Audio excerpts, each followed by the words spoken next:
जैसे ताराओं में चंद्रमा, ग्रहों में सूर्य, वर्णों में ब्रह्मण और सभी देवताओं में भगवान विष्णु और नदियों में गंगा, पुराणों में महाभारत, वेदों में सामवेद और इंद्रियों में मन को श्रेष्ठ बताया गया है, उसी प्रकार से दिनों में वैशाख मास की महत्वता बताई गई है। वैशाख मास को माधव मास के नाम से भी जाना जाता है। तो क्या है वैशाख मास यानी कि माधव मास के यम नियम, कौन से पाठ करने चाहिए, कौन से जप तप करने चाहिए, कौन से मंत्रों को हमें प्रतिदिन निरंतर जपते रहना चाहिए, साथ ही कौन सा गायन, कौन सा भजन कीर्तन आपको करना चाहिए, किस तरह के आहार हमें ग्रहण करने चाहिए, क्या दान करना चाहिए, बहुत सारी विशेष बातें माधव मास से जुड़ी होंगी जो कि आज की इस वीडियो में हम आपके साथ शेयर करेंगे। तो वीडियो पर आप इन तक बने रहें, जिससे ये सभी जानकारी प्राप्त करके आप भी माधव मास यानी कि वैशाख मास का लाभ प्राप्त कर सकें। देर न करते अपने वीडियो की शुरुआत करते हैं। नमस्कार, वेलकम टू माय चैनल, मैं हूं मनीषा। दोस्तों, आज की वीडियो बहुत ही महत्वपूर्ण है, तो वीडियो पर आप इन तक बने रहें, जिससे ये जानकारी प्राप्त करें और आप भी अपने जीवन में कुछ चीजें अपनाकर भगवान विष्णु की कृपा प्राप्त कर सके, माता लक्ष्मी की असीम कृपा प्राप्त कर सके। मान लेते हैं कि वर्ष 2022 में वैशाख मास की शुरुआत कब हो रही है और कब होगा समाप्त। 17 अप्रैल दिन रविवार से वैशाख मास की शुरुआत हो रही है और 16 मई यानी कि 1 महीने की अवधि है ये वैशाख मास की। इन महीनों में आप ये सभी यम नियम पालन करते हुए इसका लाभ ले सकते हैं। दोस्तों, हम बात कर रहे हैं माधव मास यानी कि वैशाख मास की। तो भगवान विष्णु का प्रिय महीना है, तो आपको विष्णु के स्वरूप यानी कि विष्णु भगवान की पूजा या फिर विष्णु भगवान के जो अन्य अवतार हैं, जैसे भगवान श्री राम का जो है अवतार हुआ था, भगवान कृष्ण का अवतार भगवान विष्णु का ही माना जाता है, नरसिंह अवतार भी भगवान विष्णु का ही है। तो जिस देवी देवता में आपको आस्था हो, आप उनके पूजन अर्चन करते हुए उनके मंत्रों का जप कर सकते हैं। दोस्तों, वैशाख का महीना यानी कि ग्रीष्म, गर्मी का ऋतु माना जाता है। तो इन दिनों में जल का सेवन और जल का दान सबसे अधिक महत्व है। तो आप इस महीने ब्रह्म मुहूर्त में यदि किसी भी पवित्र नदियों में स्नान करते हैं या फिर पवित्र नदियों का जल अपने स्नान वाले जल में मिलाते हैं और उससे स्नान करते हैं, साथ ही उसमें काले तिल का भी यदि आप मिश्रण करते हैं, तो आपको भगवान विष्णु की कृपा प्राप्त होती है। साथ ही काले तिल, शुद्ध घी और गुड़ मिक्स करके यदि आप हवन करते हैं, मंत्रों का जप करते हैं। भगवान विष्णु का कौन सा प्रिय मंत्र है? बहुत ही सरल है, आप सभी को, ज्यादातर लोगों को पता होगा। ओम नमो भगवते वासुदेवाय नमः। ये मंत्र अपने आप में बहुत ही संपूर्ण मंत्र माना जाता है। तो इस मंत्र का जाप करते हुए आप माला पर जाप कर सकते हैं या फिर आप हवन कर सकते हैं। बहुत ही शुभ माना जाता है और ये सभी कार्य यदि आप ब्रह्म मुहूर्त में करते हैं तो आपके लिए अति उत्तम होगा।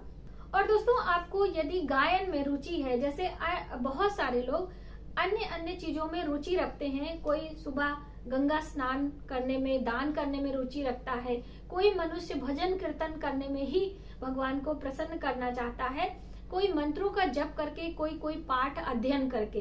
तो इस तरह से अलग अलग भाव होते हैं, अलग अलग तरह से हम ईश्वर को प्रार्थना और उन्हें प्रसन्न करने की कोशिश करते हैं।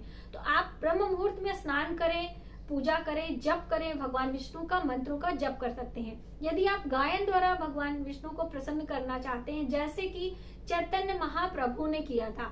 चैतन्य महाप्रभु भगवान विष्णु का ही स्वरूप माने जाते हैं और उन्होंने गायन से अपनी भक्ति का प्रदर्शन किया था, गायन का प्रचार प्रसार किया था। तो उसी प्रकार से आप गायन में मधुराष्टक का पाठ कर सकते हैं। मधुराष्टक का पाठ अपने आप में बहुत ही महत्वपूर्ण माना जाता है। ऐसी मान्यता है कि इसे गाने से, इसे कीर्तन के रूप में कहने से हमारे वातावरण में शुद्धि आती है, हमारे घर में सकारात्मक ऊर्जा का वास होता है। यदि आप महिला हैं तो खाना बनाते समय आपको मधुराष्टक का गीत जरूर गुनगुनाना चाहिए या फिर आपको सुनना चाहिए। और हमारे चैनल पर आपको मधुराष्टक का पाठ मिल जाएगा। दोस्तों, मैंने आपको गा के सुनाया है, जैसे ही मेरी आवाज थी वैसे भी। और ये है मधुराष्टक का पाठ, ये पुस्तक आप देख सकते हैं। अधरम मधुरम वदनम मधुरम, ये जो इसके बोल हैं, इस तरह से आपको इससे गुनगुनाते हुए वैशाख महीने में यदि आप करते हैं भजन कीर्तन, आपके लिए बहुत ही लाभदायक होता है। दूसरी बात करें हम पाठ की, तो ये भगवत गीता का पाठ, गीता का पाठ आपको पूरा ही पढ़ना चाहिए। यदि आप पूरा नहीं पढ़ सकते हैं तो 11वें अध्याय का पाठ करें, जिसमें भगवान विष्णु के विराट रूप का वर्णन है। भगवान विष्णु ने अपना विराट रूप जब जो है महाभारत का युद्ध हो रहा था, अर्जुन को युद्ध के लिए प्रेरित कर रहे थे भगवान कृष्ण, तो उसी समय अपना विराट रूप उन्होंने दिखाया था। और भगवान का यह रूप देखकर अर्जुन डर गए थे, भयभीत हो गए थे, और उन्होंने प्रार्थना करी थी कि हे ईश्वर, हम आपके सौम्य रूप का दर्शन करना चाहते हैं, जो आपका चतुर्भुज रूप है। आपने कमल पुष्प और शंख चक्र गदा आदि हाथों में लिए जो आपका सौम्य रूप है, उसी का दर्शन हमारे लिए सर्वोपरि है। यानी कि हम विराट रूप का दर्शन आपका नहीं कर सकते हैं, जो कि भगवान मुख से अग्नि निकल रही है और सभी जितने भी राक्षस हैं वो सभी उनके मुख में आ जा रहे हैं, तो वो भयानक रुद्र रूप हम नहीं सहन कर सकते, हमारी ये आंखें नहीं देख सकती हैं। इसीलिए उस सौम्य रूप का ही हम पूजन अर्चन करना चाहते हैं। तो ही भगवान विष्णु के पूजन में वही भगवान का रूप होता है, और इसी की पूजा अर्चना करने से हमारी सभी मनोकामनाएं पूर्ण होती हैं, मरणोपरांत हमें विष्णु लोक की प्राप्ति होती है। तो आप विष्णु भगवान का पूजन करें। अब बात आती है कि हमें कौन से तरह का दान करना चाहिए। तो जैसे कि ये जो महीना है माधव मास, यानी कि वैशाख मास ग्रीष्म ऋतु है, यानी कि गर्मी का महीना कहा जाता है। तो गर्मी के मौसम में जल की महत्वता बताई गई है, इसीलिए जल में स्नान करने की बात कही गई है, और जल का अधिक से अधिक हम खुद सेवन करें, जिससे कि हमारा स्वास्थ्य उत्तम हो। इसीलिए रसदार फल, यानी कि जो रसीले फल होते हैं, उनको सेवन करने की और उनका दान करने के लिए भी कहा गया है। जगह जगह पे प्याऊ लगवाना चाहिए, यानी कि आपको पानी का दान करना चाहिए। इस महीने में जो भी व्रत त्योहार आते हैं, उनमें जल से भरा पात्र, यानी कि एक घड़ा आपको लेना है, उसके ऊपर कुछ मीठा रखकर आपको दान करने के लिए, इसीलिए कहा जाता है कि जल का दान बहुत बड़ा दान माना जाता है इस महीने में, वैशाख के महीने में।